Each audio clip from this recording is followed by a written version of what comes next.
जय भीम, नमो बुद्धाय. आपण रोज धावतो, कष्ट करतो, पैसा कमावतो, पण मनाला शांती का मिळत नाही? बुद्धांनी याच प्रश्नाचं उत्तर अष्टांगिक मार्गात दिलेलं आहे. अष्टांगिक मार्ग म्हणजे भगवान बुद्धांनी सांगितलेला असा मार्ग जो आपल्याला दुःखातून मुक्त होण्याचा आणि शांत समाधानी जीवन जगण्याचा मार्ग दाखवतो. या मार्गात 8 गोष्टी आहेत. पहिली, सम्यक दृष्टी म्हणजे जीवनाचं सत्य समजून घेणे. दुसरी, सम्यक संकल्प म्हणजे करुणा, मैत्री आणि अहिंसेचे विचार ठेवणे. तिसरी, सम्यक वाचा म्हणजे खोटं, कठोर किंवा दुखवणारं बोलणं टाळणे. चौथी, सम्यक कर्म म्हणजे प्रामाणिक आणि नैतिक आचरण.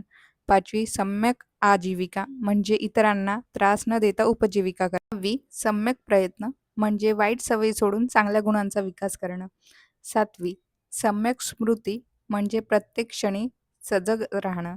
आठवी, सम्यक समाधी म्हणजे ज्ञानाद्वारे मन स्थिर आणि शांत करणं. बुद्धांनी सांगितलेला की हा मार्ग कोणत्याही एका दिवसाचा नाही, तो प्रत्येक दिवसाच्या छोट्या छोट्या कृतींमध्ये जगायचा आहे.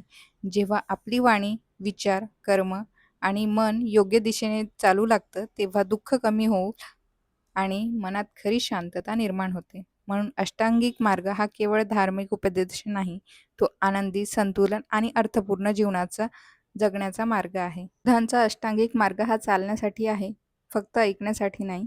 आजपासून या 8 गोष्टींपैकी एक गोष्ट जरी आचरणात आणली तरी जीवनात बदल दिसू लागेल.